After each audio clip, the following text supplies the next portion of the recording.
I was grown in backyards, under lines of clothes, in sheets and laurels. I thought they were ghosts, and they were in my mind. You were made by main drags somewhere down the street. My lips were honey, and my hair was winter wheat, and it was in your mind.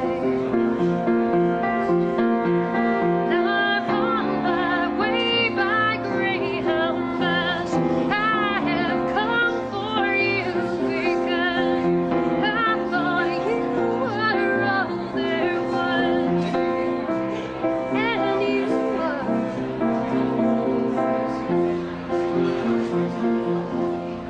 Now, I was reading a blog of yours, and I'm going to paraphrase here a little bit. You talked in your blog about how actors are celebrated for taking on a variety of roles and being a different character all the time, and yet songwriters and musicians are kind of encouraged to make the same album over and over again. Oh, you read my blog. I didn't think anybody read my blog. I'm the guy. Oh, that's nice. But I have to tell you, that formula seems to be working for a lot of bands. Right, well, I was just so struck with it. You know, I was watching the biography channel, and all these actors just, I mean, every role was so different, and they were lauded no matter what it was that they chose, as long as they poured themselves into it. And I feel like musically, every time I've tried to branch out and make something that was just crazy or different, or even not even trying, but, you know, thinking it'd be so neat to do something new, I really gotten torn down for it, and thinking, boy, you know, I really embraced this thing that I was feeling, and just because it wasn't what people glommed onto the first time, you know.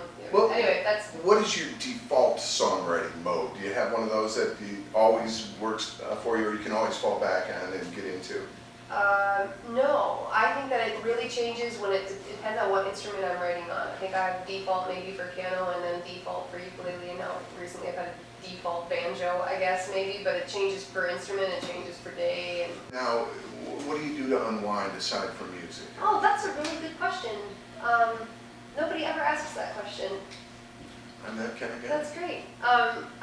Time's up. Next question. No, oh man, I was looking forward to that one. No, I want to hear.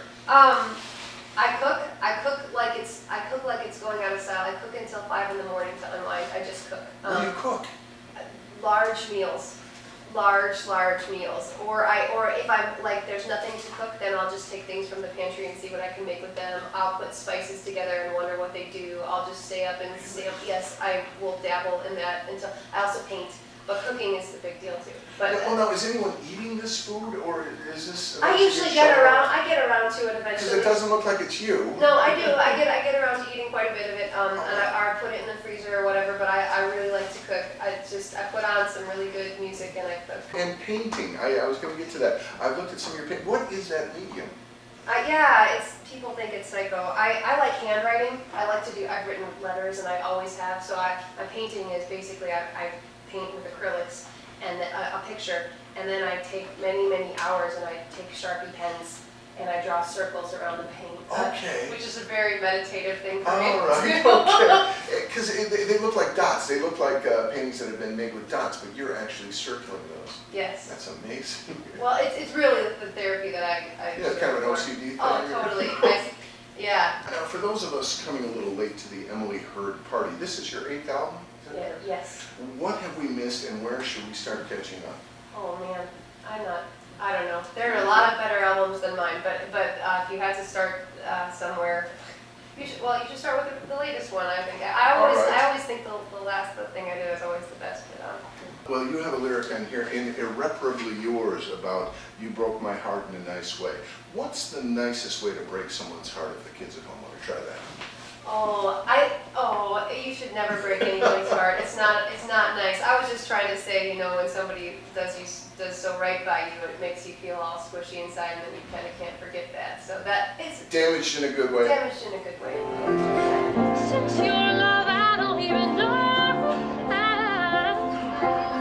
I ever knew a different kind, but I know I'll never know a different kind.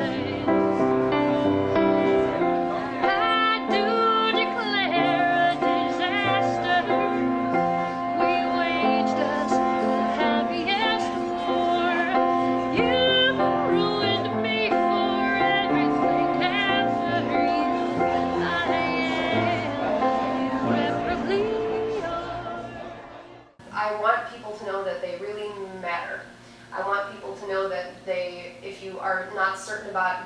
the show that night, or buying an album from an artist, or writing them an email and saying, hey, you know, we really like what you do.